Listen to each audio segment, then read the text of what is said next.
Gumising kasama ang mga bagong-bagong mga balita. Gumising kasama ang mga bagong-bagong impormasyon. Hahataw na, aarangkada na. Kaya tayo na. Dahil buhay na ang mga dugo ng mga taong maagang gumising. Isisigaw na ang sigaw ng sambayanan. DWIZ Pinoy Gising. Kasama ang opisyal na gisingero ng bayan. Gising ang kahit na sino. Kasama si Drew Nasino. Live sa DWIZ Radio, DWIZ News FM Regional Stations. Live din sa Facebook at YouTube. Panoorin din ang live sa Aliw 23. Tayo na. Aba, umaga na. DWIZ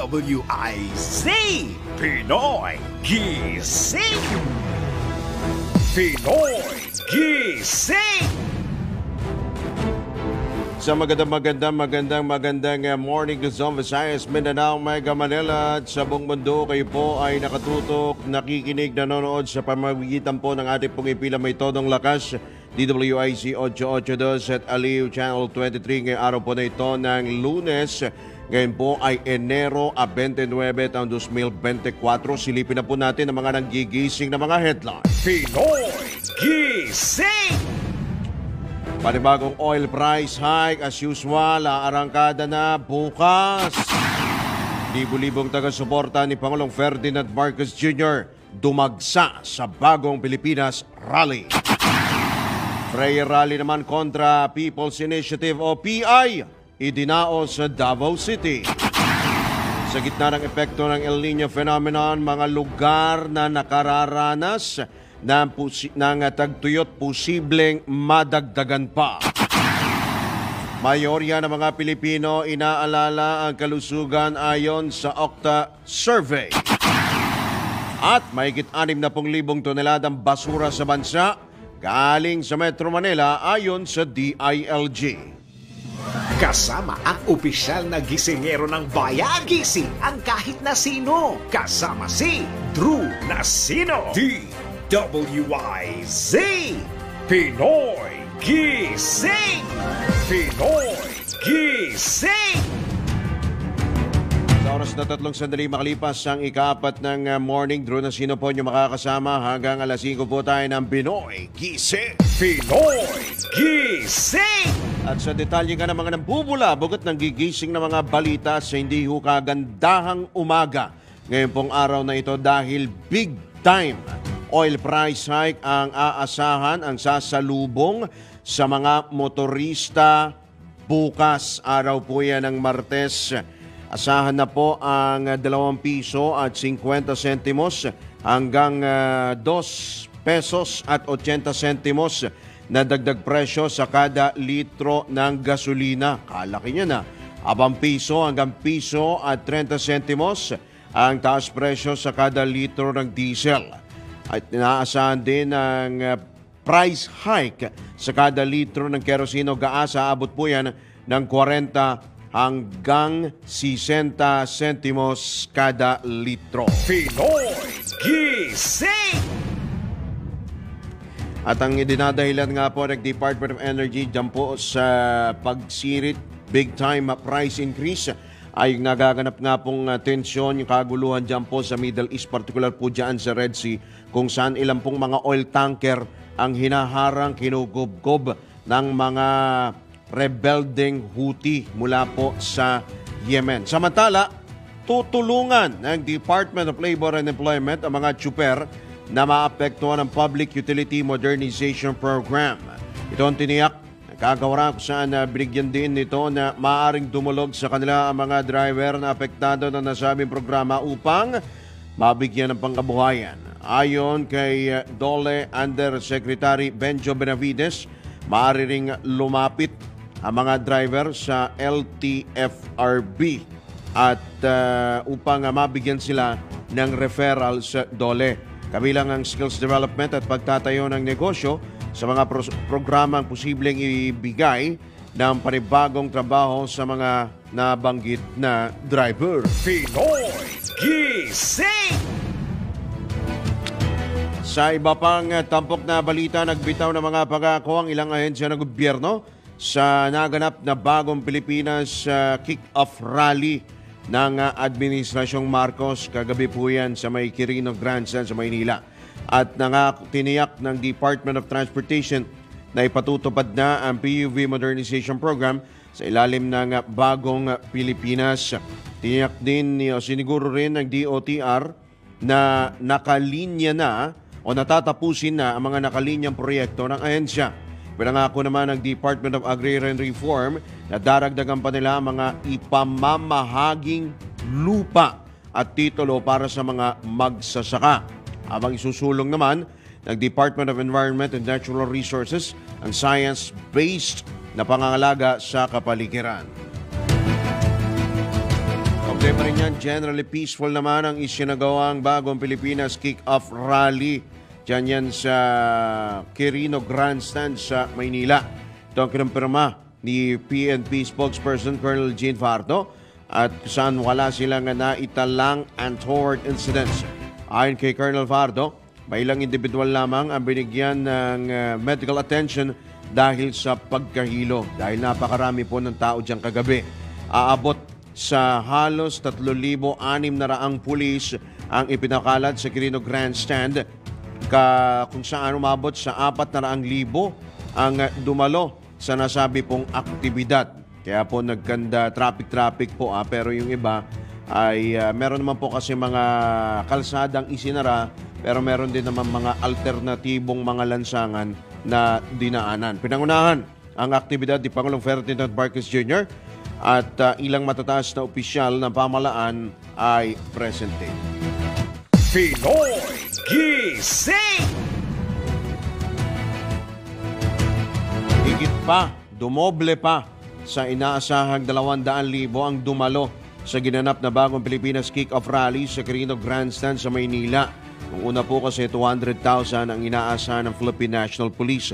Pero batay po sa ulat ng Manila Police District, alas 2 ng hapon kahapon nagsimula ang nasabing programa saan dinaluhan din ang iba't ibang mga artista at personalidad. Kabilang sa mga dumalo sa bagong Pilipinas campaign, of course, pinangunahan po yan ni Pangulong Ferdinand Marcos Jr., Vice President at Education Secretary Sara Duterte at iba't ibang kalihim ng ahensya ng gobyerno. Pinoy Gising! Tinulugsa naman ang mga grupong mga farmers group ang tinaguriang kilusang bagong Pilipinas ng Administrasyong Marcos at inihayag na nabigo itong matugunan ang ugat ng kanilang paghihirap at hindi nagbibigay ng tunay na solusyon sa mga problema ng bansa.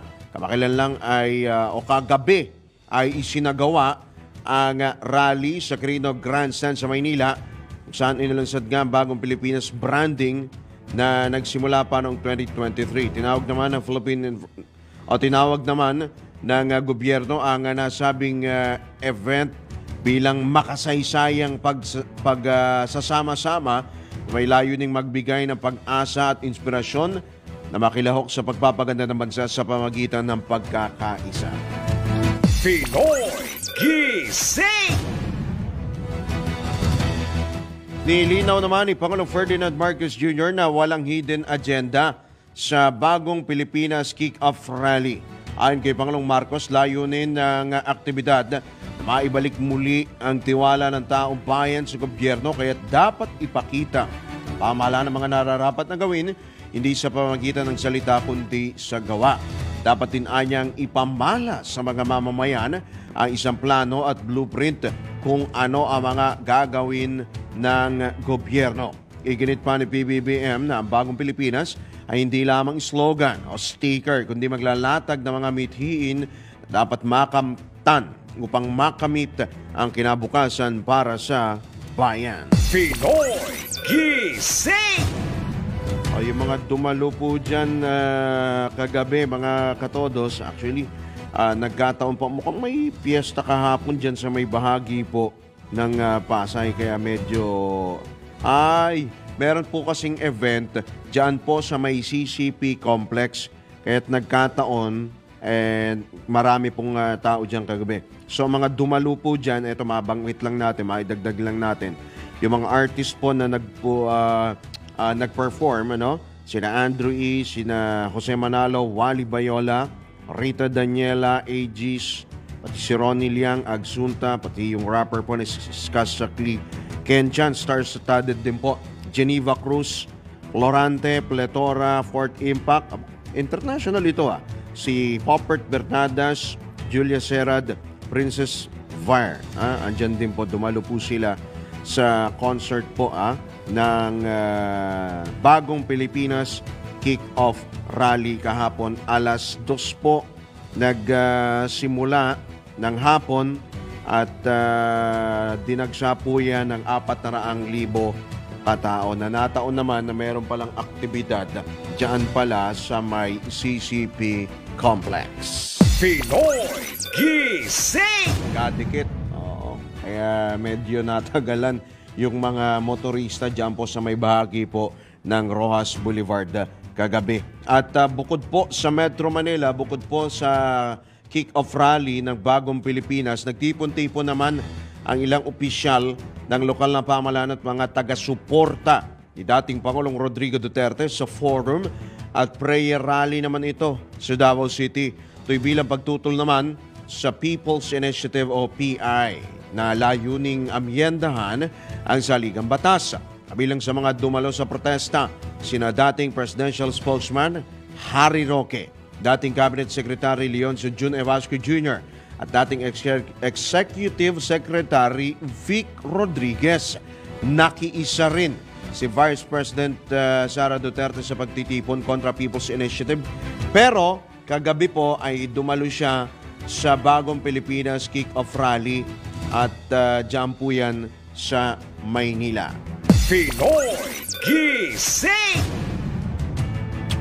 Mari namang gawing parliamentary system ng Kamara ang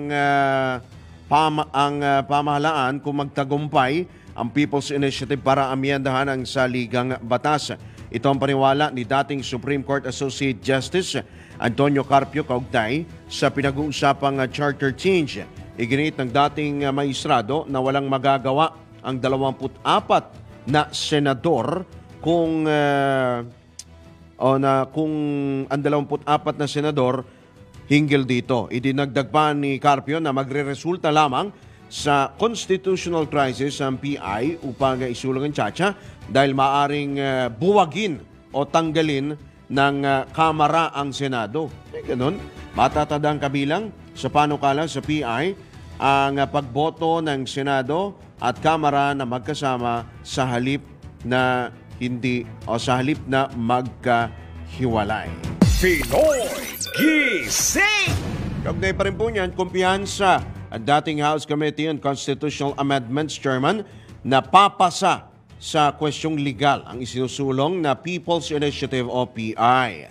Ito ang inihayag ni dating Ako Bicol Party List Representative Alfredo Garbin bilang tugon sa sinabi nga ni retired Supreme Court Associate Justice Antonio Carpio na unconstitutional ang PI dahil ang sinusulong nito ay revision at hindi amendment lamang ng konstitusyon. Tinutulan din ni Carpio ang pagsasagawa ng joint voting ng Senado at Kamara, kagaya po ng binabanggit niya kanina.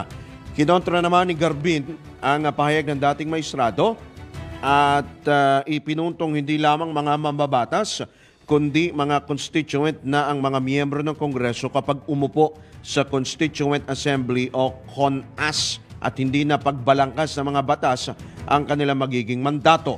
Idinagdag ng dating kongresista na kung ang intensyon ng mga gumawa ng konstitusyon ay payagan ang pag-amyenda na parang ordinaryong batas, dapat ay isinama nila ito sa Article 6 Legislative Department kung saan magkahiwalay na bumoboto ang mataas at mababang kapulungan ng Kongreso at hindi inilagay sa hiwalay na article.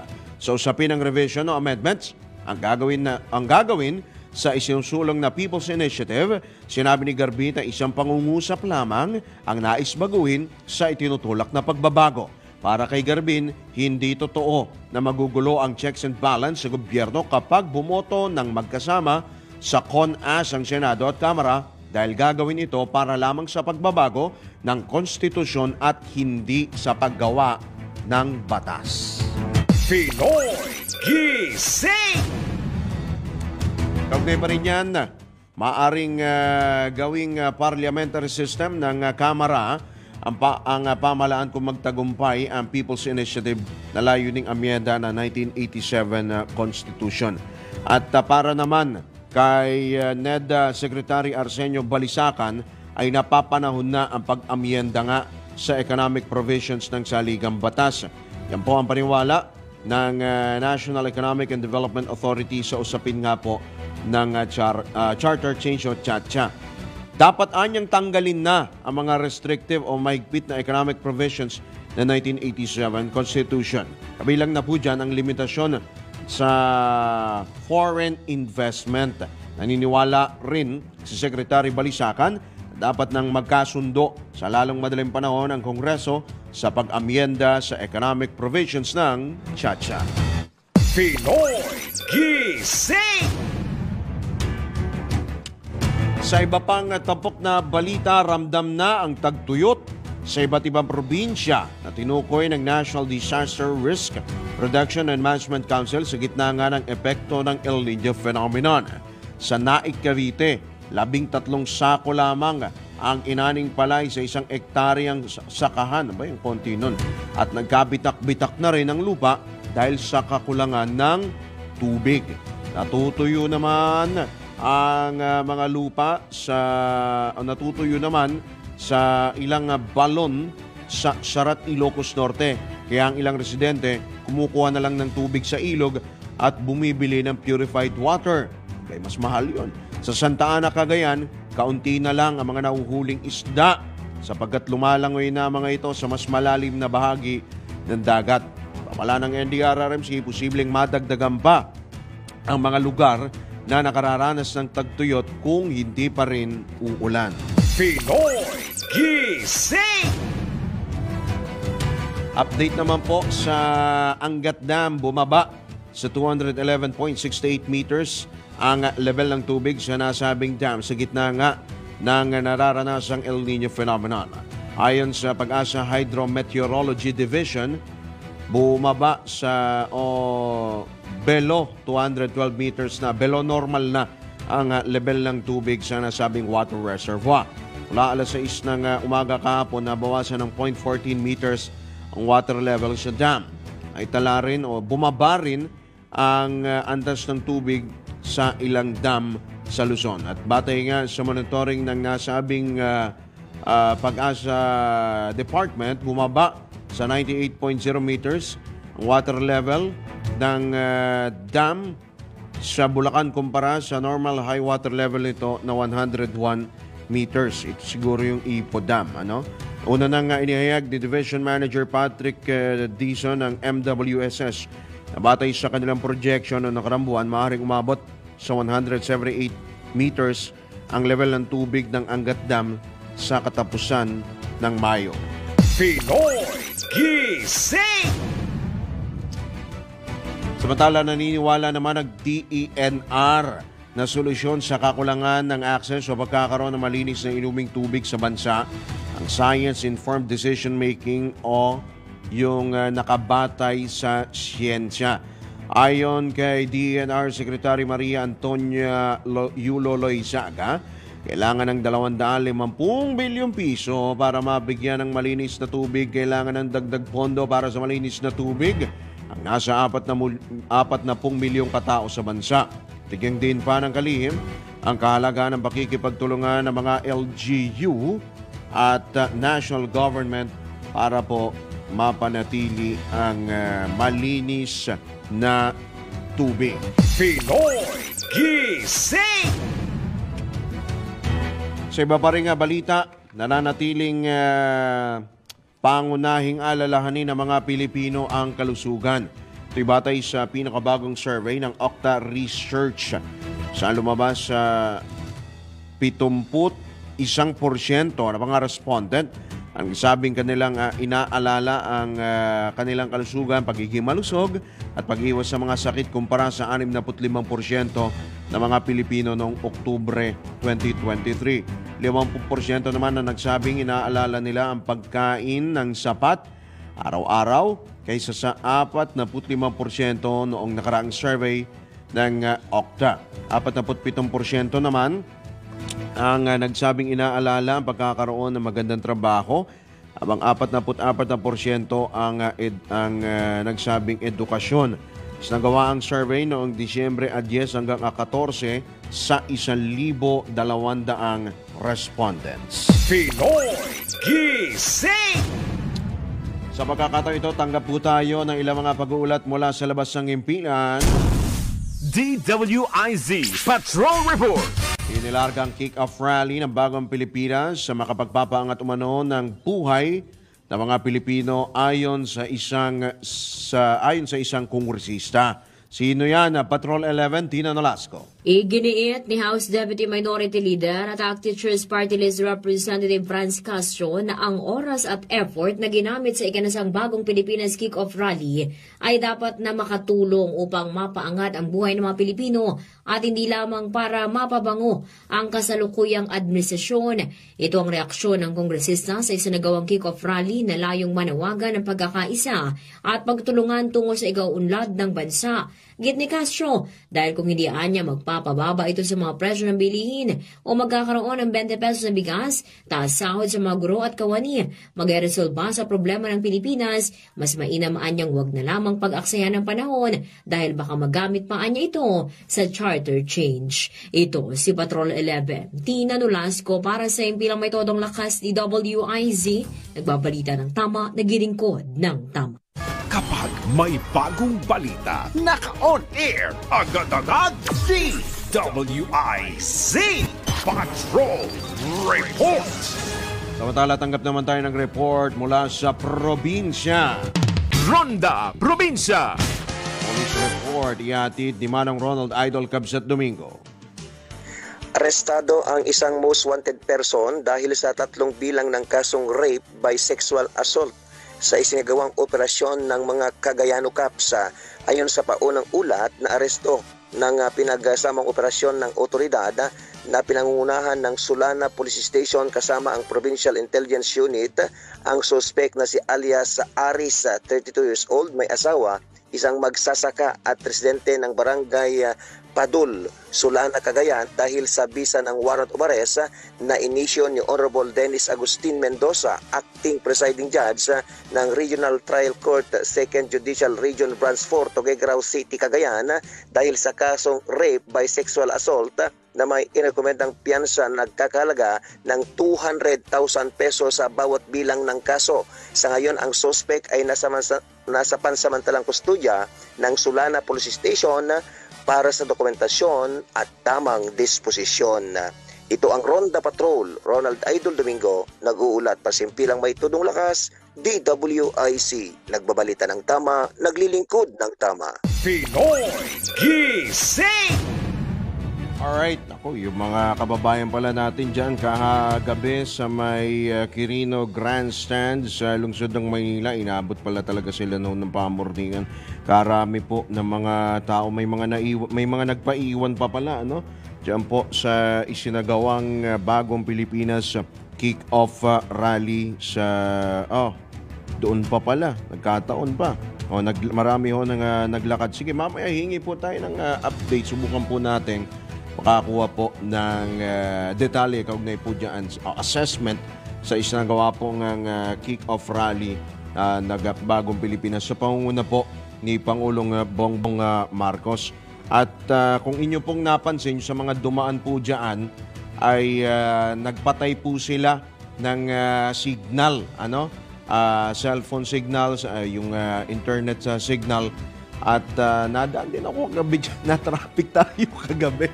Kaya ayun, so talaga namang nagkataon kasi talaga na mayroon pang event doon sa may CCP complex.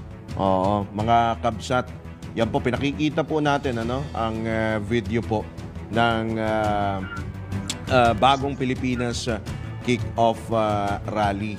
Diyan po yun sa may Quirino. Actually, umabot nga yan ng Pasay. Yung mga tao, oo, kagabi, nakita natin mga naglalakad. Tapos may mga kanya-kanya po silang bitbit. May mga kanya-kanyang flag na bitbit. Meron pang mga, meron ho. Iba't iba pong mga ahensya ng gobyerno. Actually, dyan ho nila dinala yung kanila pong serbisyo. Nagkaroon po ng serbisyo fair, serbisyo caravan. Yung ibang ahensya po ng gobyerno, nandiyan po yung DSWD, yung iba nga, mayroong mga kahumpan ng box ng, may mga box pa ng DSWD, yung ayuda. Sa mga senior citizen ho, sige po, i-update ho namin kayo kung kailan po makukuha yung kanila pong pension daw ho ng mga indigent senior citizen. Sige, bago tayo magbigay daan sa ilang paalala, pasadahan muna natin ang isa pa hong report mula naman po sa Bicolandia. Ihahatid yan ni Melvin Machado. Melvin? Sunny Persa, ang kapisanan ng mga broadcaster sa Pilipinas, Camarines Sur Chapter at Integrated Bar of the Philippines, Camarines Sur, sa isinagawang lecture and forum patungkol sa Data Privacy Act. Dito tinilakay ang mga aspeto magpapatibay sa kaalaman ng bawat mamamahayag at kahit na mga abogado tungkol sa pagkuha ng mga detalyadong impormasyon ng isang pribadong individual, taong gobyerno, kumpanya o organisasyon. Si Atty. Juan Paulo Fajardo, Deputy Director for Legal Aid sa Bicolandia at Data Privacy Lawyer, aminado na marami pa manong dapat maintindihan at busisim pagtalakay upang mas malaman ito ng mabuti. Daon na narito isang mamamahayag ang ikinulong dito sa Camarines Sur matapos sa sampahan ng kaso ng isang hepe ng PNP dahil umano sa paglabag sa Data Privacy Act na kalaunan ay dinismiss ng korte. Kasamang dumalo sa mga mamamahayag sa Naga City at Camarines Sur ang ilang practicing lawyers na meron ding katanungan tungkol sa Data Privacy Act. Ito ang Ronda Patrol, Melvin Machado para sa impilang may todong lakas, DWIZ. Nagbabalita ng tama, naglilingkod ng tama. Pinoy Gising! Kasama ang opisyal na gisingero ng Bayagising ang kahit na sino. Kasama si Drew Nasino. DWIZ. Pinoy Gising! Pinoy Gising! Para sa ikalawang sigwanda ng mga balita ngayon pong araw na ito ng Lunes sa Pinoy Gising, tagapaho tayo ng police report mula sa probinsya. Ronda Probinsya. Tatlong big-time drug pusher timbog sa Lucena City. Ang detalye ihatid ni Arman Gambe. Arman? Tatlong high-value individual sa pagbebenta ng shabu ang aresto kagabi ng Quezon Police Provincial Office sa sinagawang bypass operation sa Sariaya, Mulanay at lungsod ng Lucena. Kinilala ni Police Colonel Ledon Monte, Quezon Police Director, ang mga nadakip na sina alias Sharon, 47 anyos, isang alias Redford White, 44, at alias Doc, 49 anyos. Pawang mga residente ng mga nabanggit na lugar. Base sa investigasyon ng pulis, ang tatlong suspect ay matagal naman nasa listahan ng Quezon Police Headquarters na kabilang sa mga drug pushers na nabanggit na lalawigan at nasakot ikagawi dahil sa isang sumbong ng isang concerned citizen tungkol sa gagawing pagbebenta ng droga sa lugar. Pinuri naman ni Police Brigadier General Paul Kenneth Lucas ang pamunuan ng Quezon Police Office sa patuloy na pagsugpo ng mga ito hinggil sa pinagbabawal na droga. Arman Cambe mula Calabarzon, nagulat para sa impilang may todong lakas, DWIZ, nagbabalita ng tama, naglilingkod ng tama. Pinoy Gising!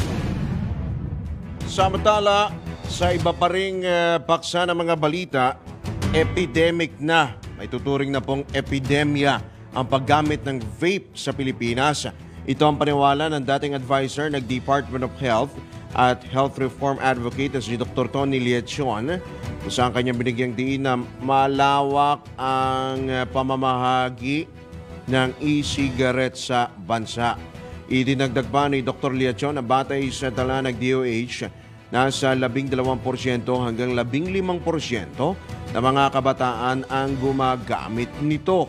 Batay naman sa Global Youth Tobacco Survey, tumaas ng 110% ang gumagamit ng vape sa loob lang ng 4 na taon. Mula sa 11.7% noong 2015 hanggang sa 24.6% noon namang 2019. Pinoy Gising! Samantala, naniniwala ang 45% ng mga Pilipino na hindi nagbago ang kalidad ng kanilang pamumuhay sa nakalipas na 1 taon o 12 buwan. Ito'y batay naman sa isinagawang survey ng Social Weather Station sa SWS noong December 8 hanggang 11. 30% naman ang nagsabing bumuti ang kanilang pamumuhay, habang 25 ang naniniwalang mas lumala ito. Ginawa ang survey sa pamamagitan ng face-to-face interview sa 1,200 adult respondents sa bansa. Pinoy Gising! 20% o 61,000 metrikong tonelada ng basura sa bansa kada araw ay nagmumula sa Metro Manila. Ito ang iniulat ni Interior Secretary Benor Abalos at kung saan kanya ring binigyang diin na 1,107 lamang na mga LGU sa 1,634 na lokal na pamahalaan ang mayroong access sa sanitary facilities. Nanawagan din si Secretary Abalos na makikipagtulungan ng mga LGU at mga ahensya ng pamahalaan upang tugunan ang problema sa basura at tubig ng bansa. Kaugnay nito, hinikayat naman ng kalihim ang mga lokal na pamahalaan na humingi ng tulong sa DILG at DENR upang matugunan ang problema sa basura sa kani-kanilang lugar. Pinoy Gising! Samantalang suportado ni dating Office of the Vice President spokesman na Barry Gutierrez ang panawagan na magkaroon ng special audit ang COA o Commission on Audit sa alokasyon ng 51 billion peso budget ni Davao City 1st District Representative Paulo Duterte.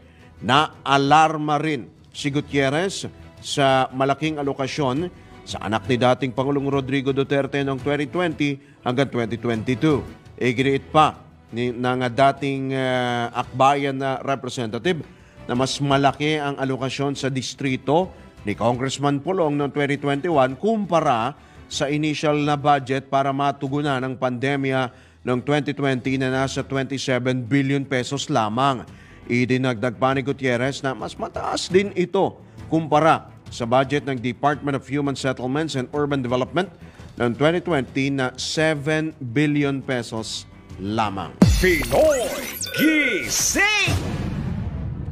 Update pa rin po doon po sa kick-off rally ng Bagong Pilipinas kahapon ay dinaluhan din po yan mismo ni First Lady Liza Araneta Marcos. Yan po naganap na kick-off rally sa Quirino Grandstand sa Maynila.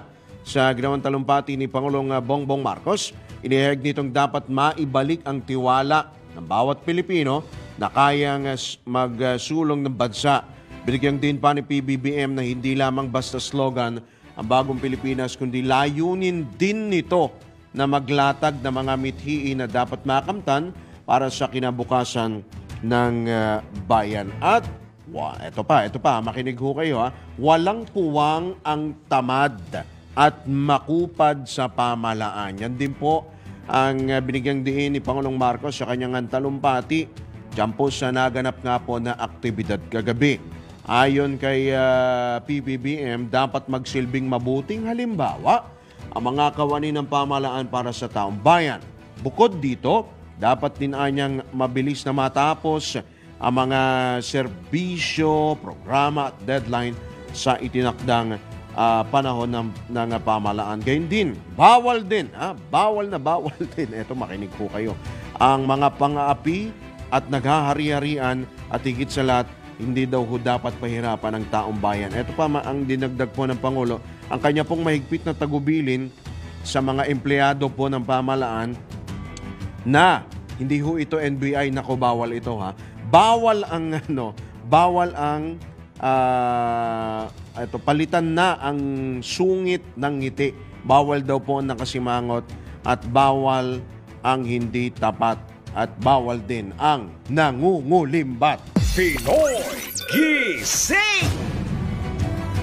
Ibinida rin ng bawat kalihim na bawat gabinete ng Administrasyong Marcos ang kanilang mga naging ambag sa ginanap nga na bagong Pilipinas Kick-Off Campaign Rally sa Quirino Grandstand sa Maynila kahapon. Kabilang sa mga dumalo, yan, yung binabanggit natin, DENR Secretary Antonia Loizaga, Transportation Secretary Jaime Bautista, DPWH Secretary Manny Bonoan, at si Vice President Education Secretary Sara Duterte. Ayon kay VP Inday, huhubugin ng DepEd ang pagiging matatag na mga mag-aaral para sa isang bagong Pilipinas. Ibinida naman ni Secretary Loizaga ang isinusulong ng DENR, yun nga, yung science-based na pangangalaga sa kapaligiran. Ipinagmalaki naman, Secretary Bautista ang naging ambag ng DOTR sa pagsusulong ng PUV Modernization Program at pagtatapos sa mga transportation infrastructure. Habang pagsasaayos sa mga kalsada at tulay, ang ibinida ni Secretary Bonoan. Pinoy Gising! Samantala, ibinunyag ni Senador Amy Marcos na nakatali o tali ang kamay ni Pangulong Ferdinand Marcos Jr. sa itinutulak na pagbabago sa saligang batas sa pamamagitan ng People's Initiative. Umaasa si Senador Amy na hindi makikinig si Pangulong Marcos sa mga demonyo na nakapalibot sa palasyo. Matatanda ang tahasang tinukoy ng senador, ito ngang si House Speaker Martin Romualdez na kanilang pinsan na nasa likod ng pagbibigay ng milyon-milyong pisong alokasyon sa mga distrito kapalit ng mga malilikom na pirma. Alinsunod po yan sa People's Initiative o PI na nagsusulong amyendahan ang saligang batas. At kanya rin pong ipinagdasal ni Senator Marcos na iligtas nga ang kanyang kapatid sa mga demonyong nakapaligid sa palasyo. Sa Jesus is Lord Worldwide Prayer sa Norzagaray, Bulacan, sinabi ng Presidential Sister na maasa siya na magising sana at mabigyan ng kaliwanagan ng pag-iisip ang kanyang utol, si Pangulong Marcos. Sinabi pa ni Super Ate na huwag sanang sayangin ni PBBM ang tiwala ng sambayanan at huwag ipaubaya ang bayan sa mga sakim at uhaw sa atensyon. Ipinagdasal din ng mambabatas ang proteksyon ni VP Sara Duterte, gayon din ang mga kasamaan sa Senado, ang konstitusyon at mandato ng publiko. Kanya ring ipinapanalangin na mapaalalahanan sana ang Kongreso na sagrado ang tiwala ng bawat Pilipino at resulta ng kalayaan at demokrasya ang bawat boto na ibinigay sa mga politiko. Ginawa ng kapatid ni PBBM ang kontrobersyal na panalangin matapos ang nagbabadya umanong constitutional crisis dahil sa isinusulong ng Kamara na People's Initiative para amyendahan ang saligang batas. Pinoy Gising! Alright, tuloy po natin, ihabol pa po natin ang ilang pa mga balita po ngayong araw ho na ito. Huling Lunes na pala sa buwan ng Enero. Ngayon po ay Enero 29. Kabilis ho ng panahon mga katodos at mag-Pebrero na. Malapit na, ilang kembot na lang, Pebrero na. At sa pagpapatuloy pa rin po ng mga balita, ito, PI pa rin po, mainit pa rin po yung issue po ng PI, ang People's Initiative. Layunin ng People's Initiative for Reform, Modernization and Action o PIRMA na magkasamang bumoto ang Senado at Kamara sa mga panukala sa pag-amyenda sa saligang batas. Sa panayam nga po ng DWIC, iginiit ni PIRMA National Lead Convener Noel Oñate na hindi dapat matakot ang mga senador kapag nangyari ito dahil may mga kanya-kanya mga panukala at opinyon ang mga kongresista. Pinabulaanan din ni Oñate ang pahayag ni Senadora Amy Marcos na si Speaker Martin Romualdez ang pasimuno sa pamumudmod umano ng pera kapalit ng pirma para nga po sa Chacha. Pinoy Gising! Samantala, umabot na sa 136.5 million pesos ang halaga ng pinsala at lugi sa sektor ng agrikultura bunsod nga ng epekto ng shoreline. Sa uling datos ng Department of Agriculture, nasa 1,141 metric tons ang mga nasirang agri-products habang 9,000 hectares ang naapektuhan. Bukod pa rito, ang mga naapektuhang kabuhayan ng halos 7,000 magsasaka, gaya po ng mga vegetable farmers, yung mga gulayan, maisan at palayan sa Davao at Caraga regions. Sa kabila nito, patuloy ang assessment ng regional offices ng DA sa Davao at Caraga upang mabatid ang kabuuang halaga ng pinsala sa agri at fishery sector. Samantala, tiniyak naman ng DA na may nakahandang interventions, mga solusyon at hakbang para sa mga apektado magsasaka at mangingisda sa mga nasabing rehiyon. Pinoy Gising! Sa iba pang balita, naka-heightened alert na ang pamahalaan sa Mindanao kaugnay sa posibleng pagganti ng Dawla Islamiyah Maute Group. Matapos mapatay ang siyam na miyembro ng teroristang grupo sa operasyon ng militar sa Piagapo, Lanao del Sur, kamakailan. Ayon kay 1st Infantry Division Commander Major General Gabriel Viray III, inatasan na ang mga sundalo na pinag-iingat na sila laban sa maaring pag-resback ng nasabing grupo.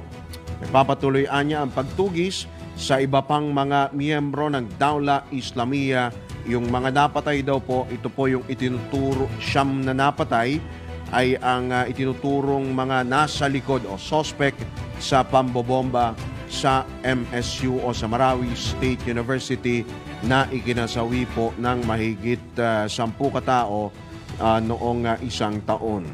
Pinoy Gising! Samantala, eto at bago tayo maubusan ng oras, ay 15 government agency sa Bicol ang pumirma ng kasunduan para sa interagency convergence na pagkasasakatuparan ng mga socio-economic programs at proyekto ni Pangulong Ferdinand Marcos Jr. Layunin nito na mapaghusay ang produksyon sa agrikultura, tiyakin ang food security, pagbabawas sa imported, pag-aangkat upang mapalago ang kita ng mga magsasaka sa rehiyon. Dahil ito pong issue po na ito, lalo ho sa palay o sa bigas, kamakailan na iulat ho natin sa Bicol region na itala po yung pinaka-mahal na bigas. Umabot po sa 76 pesos, 67 to 76 pesos dyan po sa Bicol. Sa monitoring po ng atin pong himpilan, yung ating pong Ronda Correspondent, Ronda Probinsya, sa Naga City, 67 pesos po ang presyo po ng bigas. Pinakamahal po na bigas. Grabe, kamahal, ano? Kabilang sa mga dumalo sa seremonya, ay mga kinatawan at opisyal ng Department of Agriculture Region 5, DOST, DTI, Philippine Crop Insurance Corporation Region 5 at Philippine Rice Research Institute. Kaugnay nito, nangako naman ang mga nabanggit na yan dyan na magkakapit-bisig upang mapabuti ang kapakanan ng mga marginalized na magsasaka. Pinoy Gising! Alright mga katodos, tayo po ay pansamantala na po nagpapaalam ngayon pong araw na ito ng Monday. Uy, may mga bumabati pa sa atin. Good morning nga pala. Si Jaime Martin Jr. Maraming salamat po sa inyong pakikinig. Sabi niya, we support our leader PBBM. Good morning. Tristan Gulay, Hideyoshi Hasegawa, Elizabeth Kamaing, Susan G, Susan Geronimo, Ramon Abadilio, si Jaylon, Mildred Manuel, Meblag Lasolis, Stephanie Barleta, ang dami nun good morning din po sa inyo mga katodos po natin sa Ibayang Dagat. Albert Hernandez from Valenzuela, si Nelson Malinaw mula po sa Virginia, USA. Kuyang Genesis Chavez from California, good morning po sa inyo mga kababayan natin sa West Coast at sa mga taga Silicon Valley. Si Ate Annette Alegre D. Ninoy Evangelista, good morning, watching from West Crame.